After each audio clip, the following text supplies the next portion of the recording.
What's up, queens? Welcome to the Female Dating Strategy Podcast, the meanest female-only podcast on the internet. I'm Ro. And I'm Savannah. Roast a scrote. It's barbecue season. Yes. Roast a scrotes, queen shits, and a level up bro, actually, today. A guy who's trying to do better, so... Ooh, it's different, rare. We've been slacking on this a little bit, so we have a couple of roasted scrotes accumulated. If you still want to do a roasted scrote, please send it to us. We try to accumulate a few before we do a roasted scrote episode, so the more submissions we get, the more roasted scrote episodes we will do. So sign up for the Patreon. I feel like it's easy to just compile them because you have to get into a flow to properly cook these scrotes. Like, you just have to just do a collection of sausages and burgers and pork ribs at once on the barbecue. There we go. Coleslaw, potato salad. Actually, let's take a step back before we get into the roast. What do you have at a British barbecue? Because I already know it's inferior to American barbecue. I just feel it in my spirit. You're probably right. So if we're talking about a British one, it's probably quite beige in that. Beige. That's how I would describe British food in a nutshell. Beige. Very mauve. Yeah, basically. But thanks to my Nigerian ancestry, we tend to have lots of protein, jerk chicken, pork, ribs, burgers, that sort of stuff. Like seasoned chicken, coastal potato salad. Like, my sister makes a wicked potato salad. I don't know what she puts in it. Maybe it's crack. But whatever it is, it's very addictive. It's probably just mayonnaise, but yeah. No, it's mustard. I think it's mustard. Ooh. There's more than one way to make a fire potato salad. I'll say that. But honestly, mustard is like a very offensive ingredient on its own. But when it's added to things like mac and cheese and potato salad, it takes it from like a 3 to an 11. I don't know what it is. This episode's probably going to come out before the 4th of July. So happy Independence Day, Americans. Go us. So what happens at an American barbecue then? Like, what do you have? Please don't tell me you have canned, like, nasty non-cheddar cheddar cheese. Yeah. I mean, it's not like a traditional food or anything. Sometimes people put it on Ritz crackers. So if you want to do like little hors d'oeuvres, working class hors d'oeuvres is Ritz crackers and like squeezy cheese. Nothing wrong with it. It's delicious. Ain't nothing wrong with it. But yeah, no, you would have pie, potato salad, coleslaw. Is grits? Do you have grits? I don't even know what grits is. Grits is, yeah. So there's like regional food as well. Grits is generally more of a breakfast and lunch food. Oh, okay, I see. Yeah, breakfast it would be like sweet grits. Lunch would be like savory grits, like shrimp and grits. So, yeah, but grits are dope. They're really good. I need to go and visit the South at some point because, yeah, the food looks right on my street. Southern American cuisine. I think every place in America has a really good regional cuisine. I'm trying to think if there's any place where the cuisine is truly trash. I mean, maybe some of the flyover states I've never visited, but like most of the places where there's a lot of population. So, I mean, because remember, America has a high amount of immigrants as well. So any place where there's immigration is going to be fire food. That's my story. I'm sticking to it. So yeah, all the countries that have spices in their food. Yeah. So like come here. Actually, I take that back. There's a lot of really good European food too. So some parts of the Midwest, if there's a lot of people from Russia or Poland, there's really good Polish food. I don't know. I can't think of any place that has bad food, but y'all let me know. So anyways, I guess this is our 4th of July roast. Unofficial 4th of July roast. America, happy 4th of July. Freedom from the British. Because they suck and they have a king and queen and who nobody cares about. I keep forgetting that's the reason why you have 4th of July, is actually celebrating your liberation from the British people. USA, USA, independence from the British. I mean, that's pretty much all of the Independence Days of all the countries that are somewhere around the equator, right? Like, that's all of us. All of us are celebrating our independence from the British or the Spanish. Okay, so here is our first roast, but it's a self-roast from a longtime listener, a longtime male listener who's messaged us before. So he just wants to roast himself. Hi, FDS team. I want to give a roast a scrotum myself. Very strange, I know. I have gotten a lot better, but I would still consider myself a low-value male. We applaud honesty. Well, we appreciate the self-awareness. There we go. It's the first step in improvement. but I am very confident that I will improve myself and become a better person. Part of what is helping me is following FDS. See, this is what I'm saying. I feel like if men actually listen to what we're saying, we're actually super helpful because we don't sugarcoat things, right? Yes. And ultimately, like, what's weird is that these men will get defensive at FDS, but then they'll admit on, like, other forums that FDS is right. They hate that we're right. They don't want us to say the thing. That's it. Yeah, I don't get it. So I listened to the bonus content about NILFs and man children, and I used to fit those descriptions. So I think I can clear up some of the questions. Of course, I was just one example of a man-child NILF, and I really do not think I represent most NILFs or man-children. I'm going to try to keep this as short as possible, skipping through most of the details. I was in a very irrational mental state. Just stopping, thinking rationally, making a plan, and sticking to it would have solved everything. But in my irrational state, logic would just go out the window. I was everything bad you can imagine with a scrote NILF man-child. I was addicted to video games, fast food, YouTube, porn, etc. Terrible hygiene, and fat. Ew, ew, ew. Yeah. Well, hopefully he's younger than that 40-year-old Neet. Oh my God. That guy's sad. Couldn't hold a job for more than a year. Okay, that's a big question mark to me because I'm like, half of keeping a job is just showing up most of the time.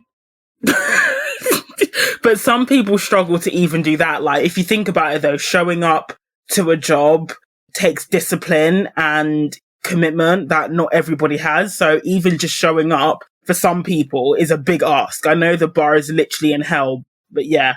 True. Yeah, especially for like entry level positions, you just gotta basically show up for the most part. You just have to have a pulse and yeah, show up. Yeah, just flip burgers, my dude. I mean, I'm not gonna say they don't work hard in like the fast food restaurants because I know that they do work them a lot. Yeah, they definitely do. They definitely do. 100%. Okay. Couldn't hold a job for more than a year and living with my mom. I was avoiding everything in my life by numbing myself with these stupid, pleasurable addictions. I would barely sleep and just be staring at a screen all day. So my work performance was terrible and I would quit within 6 to 12 months. And then it would take months before I got another job because I would waste so much time avoiding my life with stupid addictions. I wonder how old he is in this. I'm guessing this is like right after high school. He seems young. I wouldn't help around the house, but it wasn't because I didn't know how. And not because I couldn't do a good job or anything like that. I knew I should too. I never believed I was doing the right thing or anything like that. Because of my own behavior, everyone in my family hated me and would constantly insult me and talk trash about me. Of course, I understood why. I knew it was my fault. I was under no illusion about that.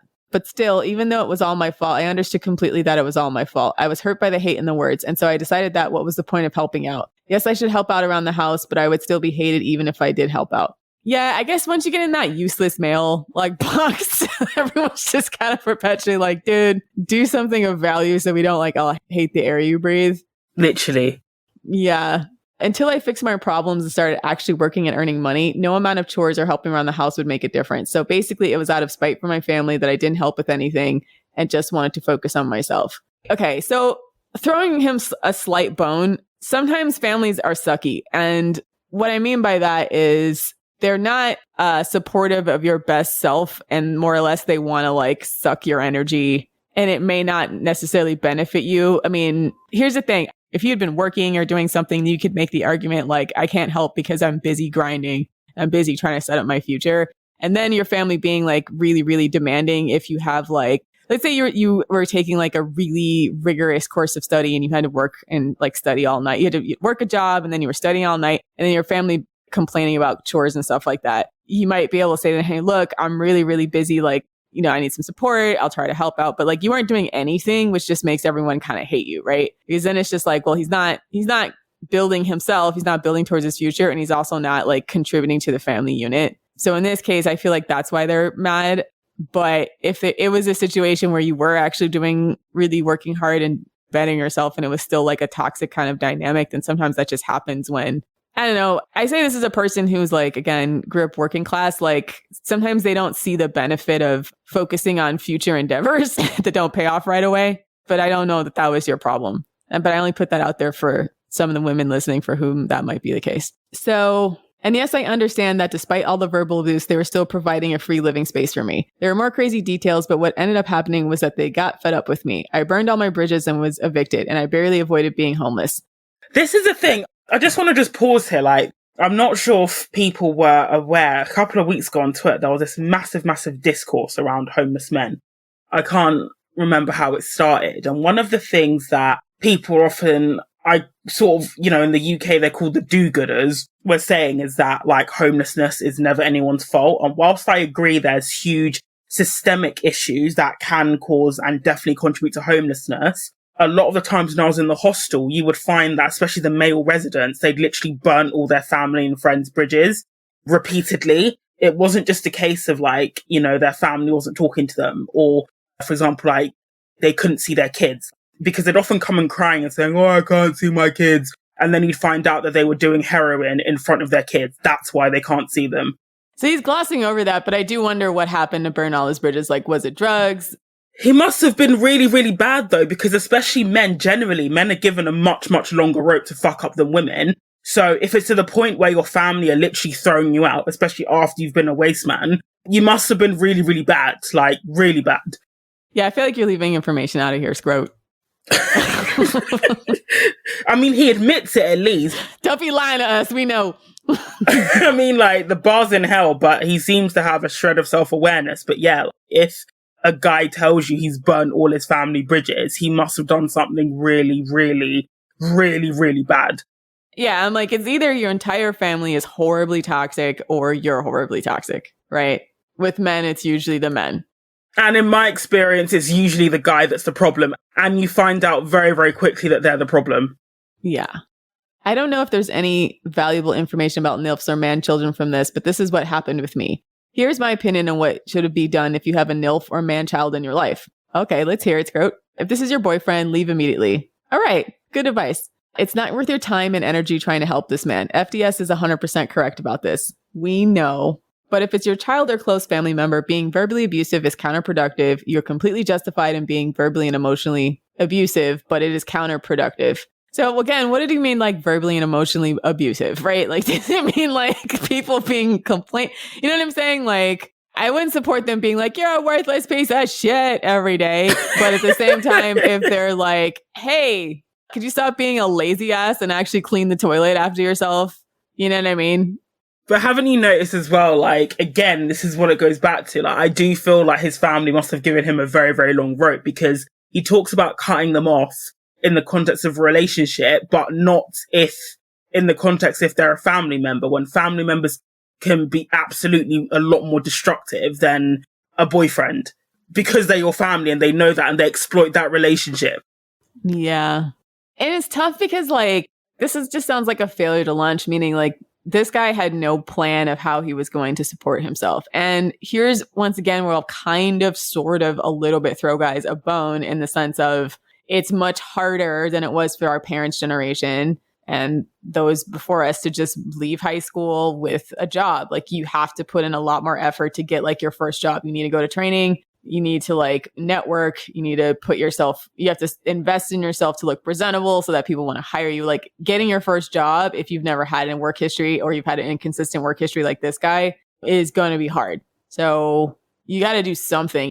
I don't know your family, but maybe if you were trying and failing, they would have been more forgiving, but it's like the complete lack of trying that tends to turn people off. Because there's like guys that, I don't know, like there's like comedians, for example, like they don't make any money at all for like maybe the first 6-7 years of their career. And a lot of them like have family members they freeload off of, or they work minimum wage jobs, or people that try to do stuff like that. But it's like, you have a dream, you're trying, you're showing up every day. You know what I mean? Even if it doesn't pay off right away, I feel like people respect the effort a little bit more. Your family still might have been pissed at your brokenness. It wouldn't have been this toxic thing where they're just sort of disgusted by you just basically being a Coomer consumer. You don't want to be a Coomer consumer. Okay, so it doesn't help fix a nil for a man-child by yelling at them or insulting them or punishing them. I think if my family had been more positive towards me, my issues would have gotten resolved way sooner. Oh, whoa. Okay, stop the bus. Right. Sorry, that just triggered me. So, like, you're blaming your family for not getting your life in order, but you admit that you were a burden to your family? How does that make any sense? That makes absolutely no sense. And that doesn't convey that you're taking responsibility. Again, how many men say that? Like, if, she was nicer to me, I would have got my life together sooner, or I wouldn't have watched porn, or I wouldn't have cheated, or like, whatever. Yeah, exactly. Well, you always wonder, like, I feel like they were too nice up until that point, which is why when they became adult, they had no life skills, right? You don't just turn 18 and suddenly know how to persevere, get a job, show up every day. Probably this guy was half-assing it his whole life. And it just hit critical mass when he became an adult, because now it's just like, he's just there all the time. He's not even going to school, right? So he's just there all the time, eating up all the food, breathing up all the air, like pissing on stuff. So I think what happens is like these type of guys sort of float around doing the absolute bare minimum and spending a lot of their time on leisure activities and not building anything. And the question is like, okay, is it like your parents tried to instill those values in you and you never did anything about it? Meaning, did people try with you and you just bucked whatever they were saying? Because that happens too, where like they try to help you get a job. They tell you that, it's important to study. They try to incentivize you to focus in school. And then these guys just do not take it seriously. And like their parents basically sort of give up. And then once they are of age, it's just sort of like, all right, well, you figure it out because you didn't listen to anything we said. You know what I mean? Like it doesn't seem like this just happened all of a sudden. Like there's probably some build up to this. They didn't prepare you at all for the real world and didn't do anything like that. Or they did try and you didn't listen to them, right? Because everyone's like frustrated with you. I'm getting the impression that they did try and you didn't listen until it reached critical mass, right? That's the thing about being, trying to make that transition from being a child into an adult, right? Adults are expected to contribute. Only children are allowed to consume without contributing. Even then, like you're supposed to gradually increase their responsibility. So then when they become adults, it's not like such a jarring thing. You can't go from like, oh, I have no responsibilities. No one expects me to do anything, etc. Okay, so I think if my family had been more positive towards me, my issues would have gotten resolved way sooner. For example, talking to me without threats of eviction and insults, giving me advice, giving me time to try out solutions, following up with me and asking about my progress and plans without trying to force me, threaten me, or insult me. Yeah, but you've been a waste man for years, though. Yeah, I would really love to know a timeline of like what happened from... I'd really love to hear that side of the story because, again, at the beginning, he understands that he was a waste man, but then he seems confused as to why maybe they were sick of him being a waste man. I don't know. Yeah, and does he have siblings? Because at that point, I'm like, what are your siblings doing? I'm guessing they had jobs, so like it's probably also comparison, right? Yeah, exactly. So if like your siblings came out of the same household you did, and they managed to get something going for themselves and you haven't at all, then by comparison, you're going to look bad too.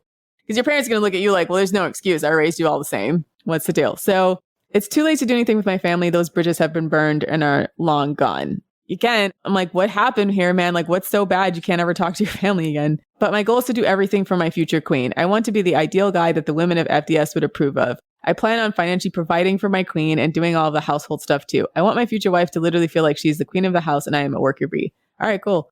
If I pull this off, it would be the greatest comeback of all time. Going from a nilf man-child, low-value male scrote to a high-value man, radical feminist. I'm really grateful to FDS. I would never admit it in public, but I think I am a radical feminist now. Okay. All right, man. I mean, I'm rooting for you. It benefits us none for you to fail, right? We need better men. But I think the first thing is like you have to work on your discipline and follow through and focus. I mean, the best way to do that is always try to find a friend group that's someone like that, although they may see you as dead weight. So like try to be humble and get up there, or, go on TikTok and like document your journey of being a better dude. Like you'll find people that will support you virtually for sure. And it's also about just developing a stronger sense of accountability. Like throughout life, people are gonna do things that you feel are unjust or, whatever. But it's also about being able to not only put other people's feelings and emotions into context, but also basically still adhering to your own, moral code. So, for example, that was quite a long-winded way of saying that a scrote excuse is, for example, if she hadn't have done this, then I would have done that. And that's something that a lot of scrotes do a lot of the time. So scrotes who cheat will be like, well, if she'd sucked my dick more, I wouldn't have got it outside. When it's like, they're two independent issues and that shouldn't influence you to act in a bad way or to not continue to improve yourself, especially in the dating world where there isn't always an immediate payoff to whatever it is that you're doing. That doesn't mean that it's not worth doing. Yeah. Anything that you want in life that has value is going to take unless you were born a trust fund baby, it's going to take some kind of discipline and focus and self-work. So that's the unfortunate reality of life. Like nobody really gets a free lunch unless you were born rich already. I guess that part's your parents' fault. Why weren't you born rich? No, I'm kidding. Why weren't we all born rich? No, but you don't want to be that person either. Like the idiot son of like of a rich person. Because you would actually have the same problem in that nobody would really respect you. And they probably dislike you for being this. I mean, you would have the same problem, but you probably wouldn't be homeless per se. Unless you're like a drug addict, and then you might find yourself homeless. But yeah. Okay. Actually, now that I'm thinking about it, I'm like, yeah, it wouldn't really matter if your parents are successful. Because we've done a couple of these roasted scrotes of women who've dated guys whose dad had a successful company and the guys are still just total waste men and they don't ever really figure it out. They just barely escape being homeless. Some of them do end up homeless, but some of them barely escape being homeless because their dad bails them out and that's it. That's not a way to live. Like you have to do that at some point. Anyways. All right. So that was our first roasted scrote. Yeah. Self-awareness. Good luck on your level up, bro. Make a plan, stick to it, work out, all that jazz. Find a queen who will put up with you. Well, no. Better yourself so that a queen will be able to tolerate your presence. Okay. Next letter that we have is a queen shit, which I really love queen shit. So send us queen shits, like meaning you've done something really cool in your life. We like to celebrate. This is anonymous. Hello, ladies. My name is H. I'll just say H. And I'm 22, single, and live alone in a 900 square foot top floor apartment in St. Louis. Check you out. Pinkies up. For some background, I grew up in poverty. My dad worked 3 jobs and brought in less than $40K a year for a family of 5. And my mom became disabled when I was young. Yeah, man. Poverty is just like one of the best descriptions about like poverty I ever heard was, I think, in a Dave Chappelle bit where like he talks about how when you're poor, when you're a child, you feel like it's your fault. Like you just sort of inherit the sense of shame. Yeah, of course. So it's really hard to shake that. And I empathize. So I hated living with my family. They lacked boundaries, barely showered, and lived like pigs. Oh my gosh. My room was always neat and tidy, and my siblings would come in and literally flip my desk and rip things down from my walls and tear the sheets off my bed just to upset me. Yeah, that's a sibling thing to do, unfortunately. It is annoying, though, when you live with unclean siblings. That is just one of the worst things. Especially, and it's always the siblings at the messiest that never moves out. That's the annoying thing. You can't even look forward to them moving out because they just stay at home. Yeah. And when I tried locking my room to keep it from happening, my parents took away my door. I was always walking on eggshells. Needless to say, I moved out at 18 right after graduation. Yeah. So the thing with working class values is like, especially with their daughters, there's just like this expectation that you're not allowed like privacy or boundaries or anything. So that is a very toxic cultural thing I've noticed among people I grew up with as well. So you're just not really allowed to have like boundaries. Or they'll try to humble you for like ever trying to better yourself because you're a girl. So, oh, you think you're better than everybody, or act like you're uptight because you don't want to live in like around cockroaches and filthy pigsty and stuff. So you moved out. Moving out at 18 is quite an accomplishment. We hear story after story of every male here who can't do that. So, queen shit, kudos. In my haste, I didn't vet my roommate well enough though. Been there. The experience was horrible. I cannot see myself living with anyone ever again. It's just not worth it. Worst of all, at 19, my roommate randomly up and abandoned me to go live with her boyfriend and I had to take over the lease all on my own. Whew. My parents told me to come home and I refused. Luckily, my grandma co-signed it. Otherwise, I would have been forced to vacate. It was the most stressful thing I ever had to do. And crazily enough, I found I could afford it all by my own by moving to full-time from part-time and lessening my course load to 12 credit hours. Okay, so you went to school. So yes, you're going to school and you're working. Okay. Living alone unlocked new heights of freedom, peace, and independence I'd never felt before, and it intoxicated me. I got to choose the paint colors, all the furniture, what the house smelled like, and best of all, I gained a lot of confidence in myself. Enough so that when I only got a 12-cent raise after my review said I did great that year, I had the self-esteem to quit and move on to greener pastures. From that, I went from $0.12 an hour to $18 an hour, and my wage has only gone up since. Rockin'. Yay. See, you know what I'm saying? Juxtapose this against our last discussion, right? This is what I'm saying. Like, if you want to get out, I know so many women that figured it the fuck out, right? And they didn't do it through a man. They didn't do it through like, necessarily like, I have to get a boyfriend, etc. Like, if you really are motivated to better yourself, I mean, you start small, right? She had a roommate. She was making $12 an hour. She was taking some college courses, etc. Like, if there's a will, you'll find a way to get yourself out of that situation. Sometimes with men, it feels like the situation's actually too comfortable. And that's why they're not motivated to like get the fuck out like right away. right? Every single woman I know that was self-made, especially if they left, like the place they were in was actively toxic. Maybe they had toxic parents and they had a NILF brother who didn't do shit and antagonized them, but they knew they had to do something to get themselves in a better situation, where it feels like the NILF guys just get way comfortable. Like they're getting yelled at for not doing anything, but there's no consequences for not doing it. So they just realize like, oh, I can just ignore what those people are saying forever and live my comfortable life playing video games and watching porn. Completely different from like this story and how a lot of other women I've seen. So now 4 years later, I've job hopped my way into a part-time job making $60K base. Wow. Cha-ching, check it out. With multiple bonuses given throughout the year. And I negotiated to be considered full-time so that I qualify for benefits since my skills fill a niche that the company would be otherwise lacking. Queen. Kick ass. I am grateful my grandma took a chance on me because every moment since then has led to this moment. To me thriving in my city apartment, living a soft, gentle, safe life while working part-time at a boring recession-proof job. Stable, secure. My desperate 18-year-old self could never have dreamed of a better life. Aww. Anyway, I love you ladies, and I hope everyone who follows FDS a great year and freedom that true independence gives you. There's nothing like it. XOXO. Thank you so much, H. Seriously. Such a nice story. I'm legit like tearing up right now because I'm like, man, I remember kind of having like a very similar trajectory and just like, yeah, same. You don't know how you're going to do it, but you do it, right? Yeah, and you look back and think, oh, wow, I actually did it. And, you know, this, having achieved all that by the time you're 22 will give you the confidence to really go after anything and everything that you want, because you've shown resilience. You've shown that you can, you know, get your head down to get yourself out of bad situations. And this is a skill that will serve you well throughout the rest of your life. I 100% promise you. Yeah.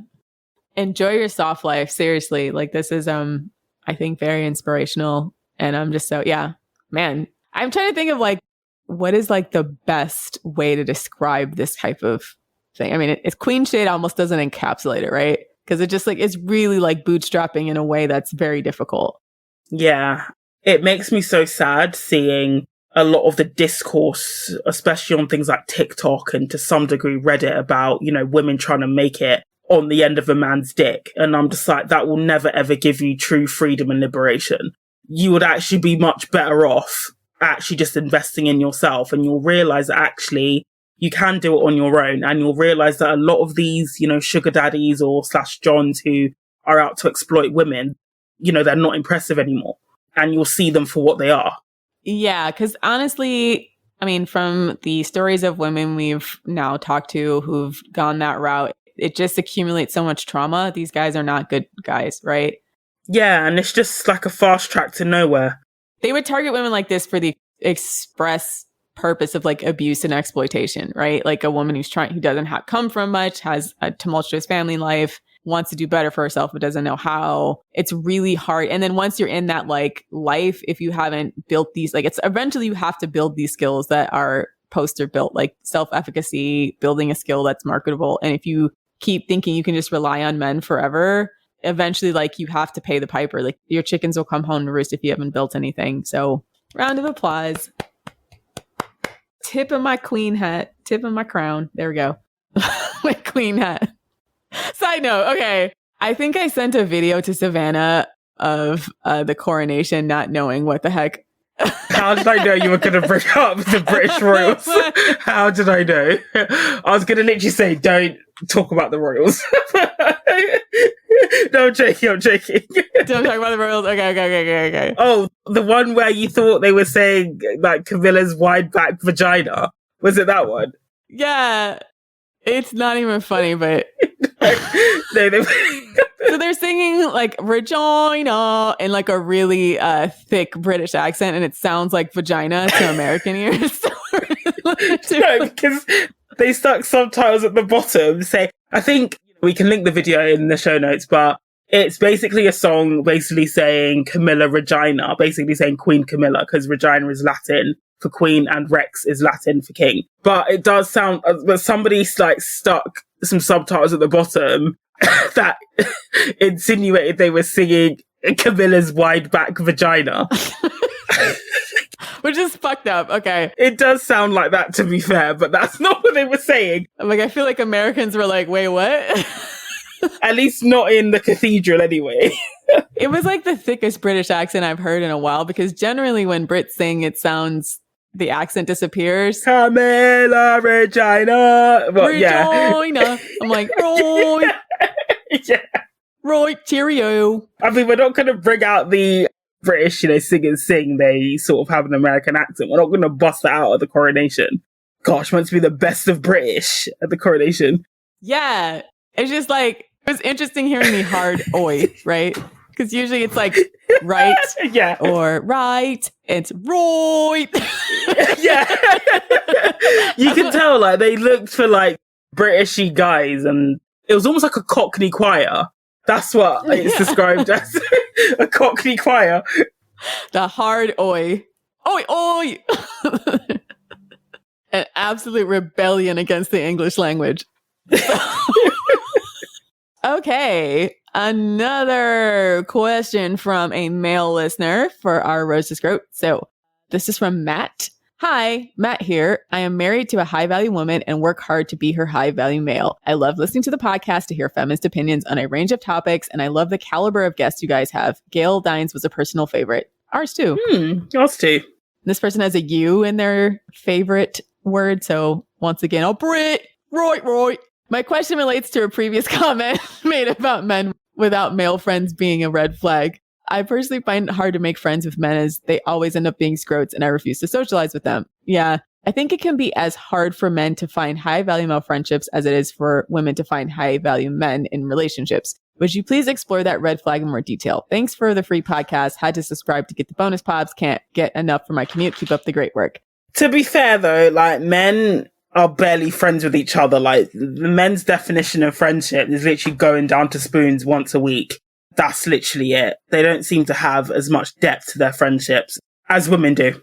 I mean, this is where your professional network comes in, right? So your professional network is a series of relationships you cultivate with people who you feel you have an affinity for or you can trust, etc. I mean, they exist for every type of profession, right?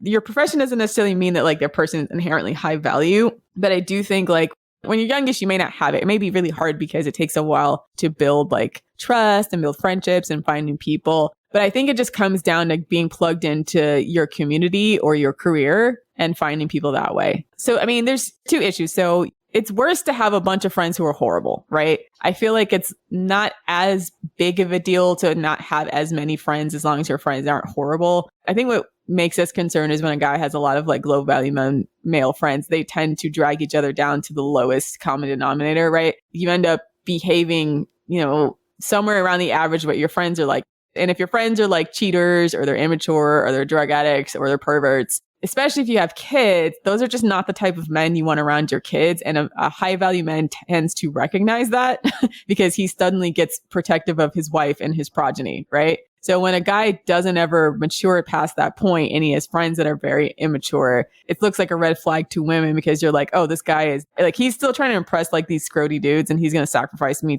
and our kids to the wolves at the first opportunity, right? Defending their behavior. But I feel like if it's just been harder to find friends, because sometimes that just happens, like you move, then I think it's just a matter of like finding people you just generally want to hang out with. And this has been a larger discussion with, I think, millennials in general. And now with Gen Z is that because people have so much of their community online and not in person anymore, and we've gotten rid of a lot of old institutions like the church or maybe not gotten rid of it, but like the attendance is down. A lot of people find a lot of the old institutions problematic. So it can be harder and easier in some ways. It's harder because like before you're basically friends with people in your community, but a lot of people realize, oh, our communities are toxic. So they want to build new communities. So then they try to find people online. So it's kind of hard because like you basically have to find a way to find a community in your real life that you can then be friends with. And that might only be a few people, right? Especially if you're not trying to be like a shitty scroty dude, because there's plenty of shitty scroty dudes. I think relationship rules apply too with male friendships. Like, why would they want to be friends with you if they're a high value male? Like, are you contributing? Because I also feel like with men,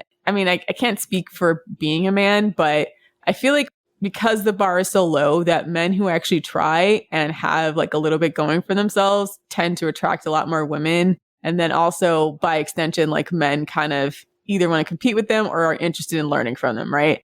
So even if like you just really feel there's not a lot of guys who are living life I want to have with my wife and behave in the way that I want to behave. Like maybe you can even do mentorship for like struggling or aspiring high value men. And that could be kind of a friendship. So, but yeah, I think you've nailed it as well. I think for me, especially, I echo what you said in that I would prefer for him to have no male friends than scroty male friends by a long mile. Because yeah, men are not only like shitty towards women, they can also be quite shitty towards each other as well. So I sort of get it, to be honest. Hopefully that helps. Okay, so last roast of scrote is a little bit longish, and this one is from Jessica. I was asked to write up and submit this roast of scrote by a close friend and distant relative of mine, essentially a cousin, about her scrote brother. Oh, it must have been bad. Our families were both immigrants, so we were especially close growing up. So some of this is what I personally witnessed and other incidents she told me about. He was an absolute dick to his younger sister. He's 5 years older than her, by the way. Things he did. When they were both pretty young, he would, when they were at malls or department stores together, take her somewhere and then run off, essentially abandoning her and making her panic. What the fuck? Yeah, this is why males are not often forced to babysit. This is actually a gendered, like, labored thing that actually pisses me off, because it was very similar with, like, some of my siblings. And some of my cousins, for that matter, is like, they just absolutely behave immature and irresponsible with like the smallest of tasks. And so then like, no one asks them to do this labor anymore. So like, if you had another female relative now babysitting your friend or your close friend is now that person's problem, right? Because like the males just decide we're going to like do shit that's so outrageously dangerous that no one trusts them. 2, he'd hit her a lot. And when she ran to her, usually ineffectual father for help, he was usually too busy being glued to his computer to even notice or help a significant amount of the time. Frankly, all the men in that family were shit. Yeah, it's a pattern. He was super abusive to the pet gerbils they had. Oh, man. One of them, he pulled parts of its tail off. Another, he put on the ceiling fan and made it spin. The poor creature fell off. It wasn't injured. Fortunately, thank God. This is what happens when men say, you know, none of my family members speak to me. They do shit like this over a long period of time. This is literally it. Yeah. This is the blueprint for like when your family don't speak to you when you turn 18. They were super docile mostly, but I remember one ended up biting him. Good for the gerbil. The gerbil fought back. Team gerbil. Gerbil strong. Team gerbil. So when he was around 12 or 13, he showed her pornography. Honestly, he's an example of how access to the internet and consequently porn has ruined an entire generation of men. He's a pedophile. Gross. Also, when they saw each other in public, like on a bus, he'd ignore her and basically pretend he didn't know her, or he'd act super embarrassed of her. How are you embarrassed of a child? Like, what's wrong with like, everybody has siblings, or a lot of people have siblings. Okay. He would basically be just super petty and passive aggressive. Once he left a frozen piece of meat in his sister's room. It turns out he did this because she accidentally left the basement cooler lid open. He thought she did that on purpose to make his food items in there melt and ruin them. It was also cooler, everyone's stuff in there. He takes stuff of his sister's that he liked, her Rubik's Cube, for example, and essentially steal it and keep it for himself. So it's like, it's tough because some of these are like really fucked up. And then other things are like sibling shit. And I'm like, me and my siblings stole each other's shit. Like, when we were kids. Like, nah. Yeah. So did you ever do that with your sister? Yeah. One of my sisters used to steal all my shit. It was absolutely infuriating. Right. Yeah. It's infuriating. You just have to out-steal your sibling. Yeah, but the thing is, it's annoying because, like, out stealing is all right if they actually have stuff that you want, but I didn't want any of her shit. That's why she had to take mine. Yeah, fair. He basically pawned off all his useless junk onto her. She had like 7 or 8 phone cases in her room because he just kept buying more and giving her the useless ones he didn't want. I mean, he should just put in the recycling. To be honest, when black pillars say sex of abortion should be a thing, I get it. This guy just sounds like an absolute monstrosity of a human being.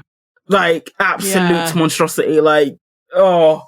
Okay, so he was incredibly mean to his sister. When she was around 10 or 11, he took a Photoshop picture of her and posted on the Wikipedia page for adipose tissue. It's fucked up. Scientific what the term fuck? for fat. What the fuck?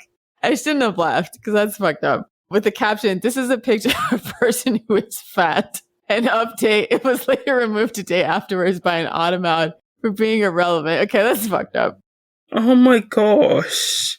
Yeah, he's just kind of a shitty brother, right? He'd get super angry if his sister ate his food, but then turn around and eat hers and act like she was being super unreasonable if she got upset. See, this is the other thing that makes me see. I'm kind of glad that I at least straddled the generation that there wasn't like ways to mass embarrass your siblings on the internet. Because I do wonder, like, if things would have been different, like if me and my siblings really got in a fight, if they would have uploaded my picture to a Wikipedia page named adipose tissue. It's fucked, right? It's a really fucked up, like passive, like not even passive aggressive thing to do to your sibling. That's so bad. Okay, so he made a bomb threat. Okay, all right. Here's where it gets, well, no, actually, there's a lot of psychopath tells here, but here's where it gets serious, I suppose. Law enforcement should get involved. He made a bomb threat on one of his university's social media platforms. It was independently owned and created by a student and meant for students at that university. His rationale for it was something along the lines of being annoyed by the anonymity of the platform and that he wanted to demonstrate that it was stupid. He ended up getting arrested for it and later going to court. Well, the threat wasn't considered serious. He didn't actually have any bomb materials or plans to actually bomb the university, so he was acquitted. What I found kind of ironic about this is that his paternal grandfather, who's still living in our native country, became super disappointed in him because he was apparently extremely excited when he was born, having a male descendant and all that, carrying on the family name, quote, male inheritance, son preference, utter garbage and nonsense. Yeah, see, this is what happens, right? You know, it's so funny. Like, it's not even funny. I bet his grandfather is like back home in his native country, like sending money, being so proud that he was able to get his kid and his grandkid over to America to like live a better life. And this guy's making bomb threats at his university. So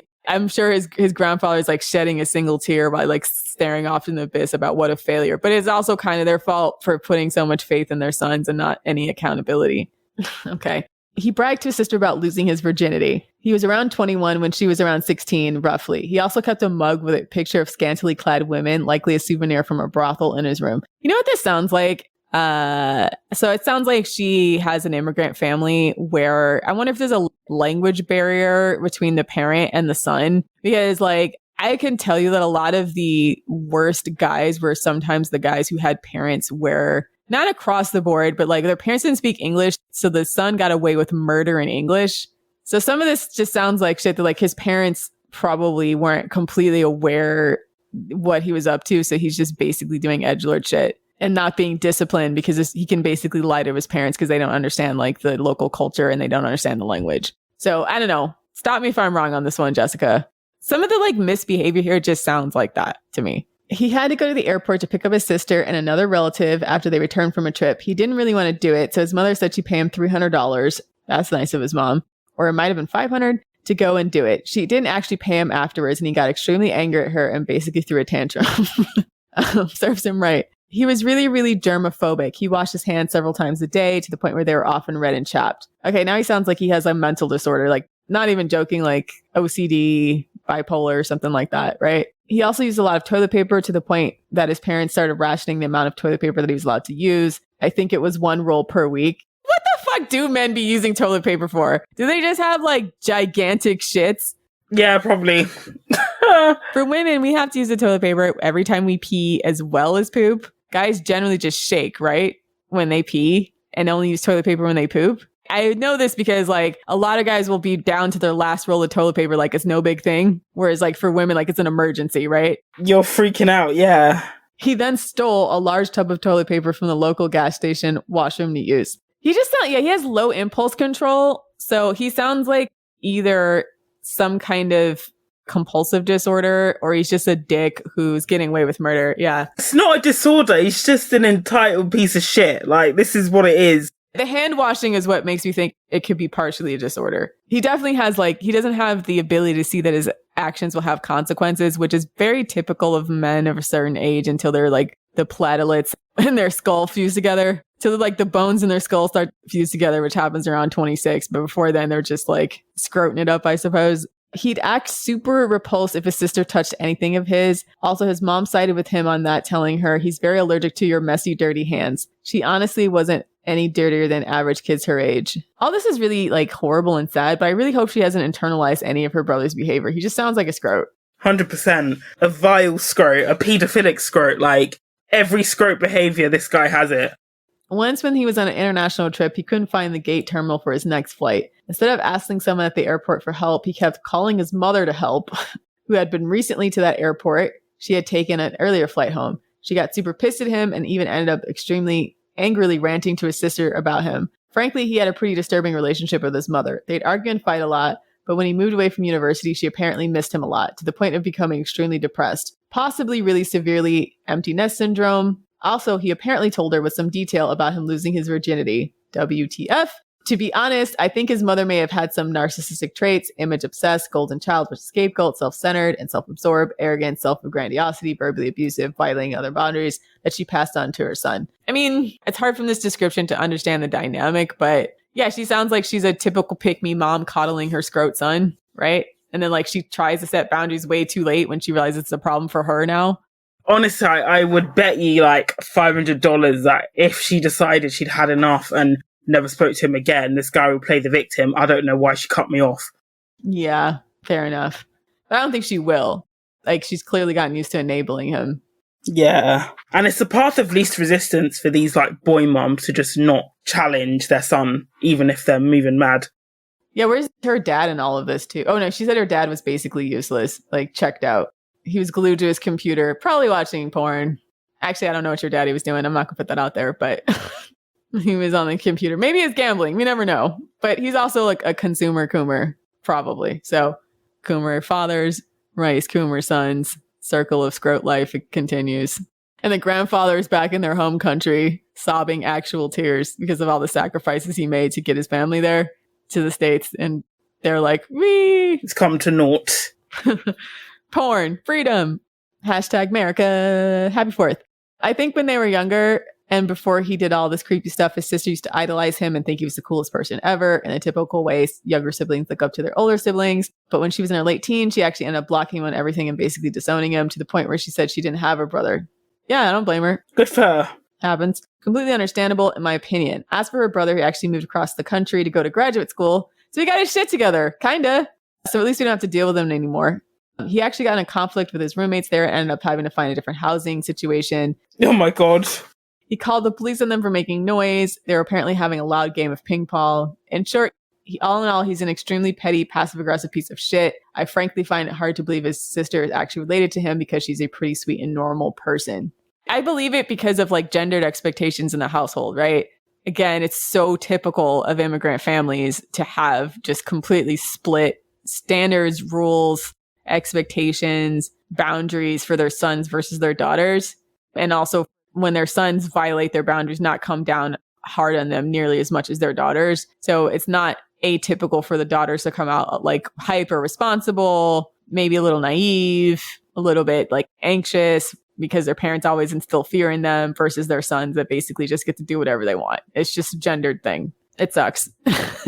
That's not unusual. So your friend, to me, is like smack typical that like the daughter's really nice, responsible, and then the sons are just fuck ups. If they have a fuck up daughter, I'm actually rooting for her in some ways because I just feel like, yeah, that's right. Defy expectations. Like, don't. Yeah, exactly. I'm more surprised when the daughters are fucked up than I am surprised that the sons are fucked up. Because immigrant families don't let their daughters breathe or do like literally fucking anything. Whereas like their sons basically run wild and terrorize the neighborhood. Yeah, exactly. And across the board, right? It's so wild how that's just like the global norm, right? Because I don't even know what like country this woman's from. I'm not even talking about a specific type of immigrant family, but like so many cultures, because they're so patriarchal and male dominated, like this is just the dynamic that's set up from the beginning. And it doesn't change because they came to the States. Extra trash. Like extra trash. I mean, most of them, they think they're pretty progressive because, yeah, they'll be like, oh, my daughter's getting educated. And like, I mean, the best case scenario is you have a father who at least like sees the value in women's education. You know what I mean? Yeah. Because otherwise, like, sis is done out here if they don't, to be honest. Because that's her means of escape from the scrotery. I really think that part of the reason women do well in school is not just because, like, a lot of the scientific researchers are talking about both temperament and ability for women to focus compared to boys. But I also think that, like, women are motivated to get the fuck out of Dodge a lot quicker. Because, like, it's just not, like, most of our families of origin have really crappy expectations for women. At some point we figure it out, right? And at some point we're like, yeah, I gotta go, right? Because you just realize like in your town, your community, your culture, they're never going to let you win. So it's just the way that it unfortunately is. But if you live in America, the greatest country on earth that God ever created, You at least have a shot to better your life, my friends. We at least on paper try to strive for equality and whatever have you. So happy 4th. Hope you enjoyed this roast a scrote. If you want to submit your own roast a scrote, submit it on Patreon, patreon.com/the female dating strategy. Also check out this episode thread if you want to talk about it on thefemaledatingstrategy.com, and check us out on Twitter @femdatstrat and on Instagram. Oh, before we get out of here, so we still want to do listener stories. I hope nobody tuned out after we did the original intro, but we still want to do listener stories. So send us your pitch for being on the podcast now that you guys have heard a few episodes. So we did the episode with Naomi, we did the episode with Maya, and a couple others. I'm sorry, my names are escaping me right now, but people really like them and we like doing them. So if you have a story you want to share, please message us. And if you messaged me before, please message again so you're in the top of the queue. Yeah, same. Here's the shitty thing about Twitter right now. Because it's just overrun with bots, like stuff just gets buried in my Twitter inbox at this point. So I'm not meaning to not respond to people, but I've been both busy and also like I can't find the messages because I have like 50 million people trying to sell me like crypto and whatever else through my inbox. So try to message us again on Twitter @row_FDS for me. And @Savannah_FDS. And we'll get some more listener stories because I think they've been really interesting. And I'd love to hear from other parts of the world because I feel like they have it hard mode, honestly. Yeah, definitely. As much as we complain over here, I mean, listening to someone like Maya from Somalia, it just really puts things in perspective and then also motivates me to keep going. Cause I'm like, yeah, if I can like reach someone in Somalia through this podcast and let them know they don't have to like live by the rules that entire society is set up to make them fail from day one, I feel like I'm doing a good thing. So hearing from you guys is absolutely rewarding. Please send us your pitch to be on the podcast as a listener story. We'd love to have you. Yep. Thanks for listening, Queens. Happy 4th. And for all you scrotes out there, right.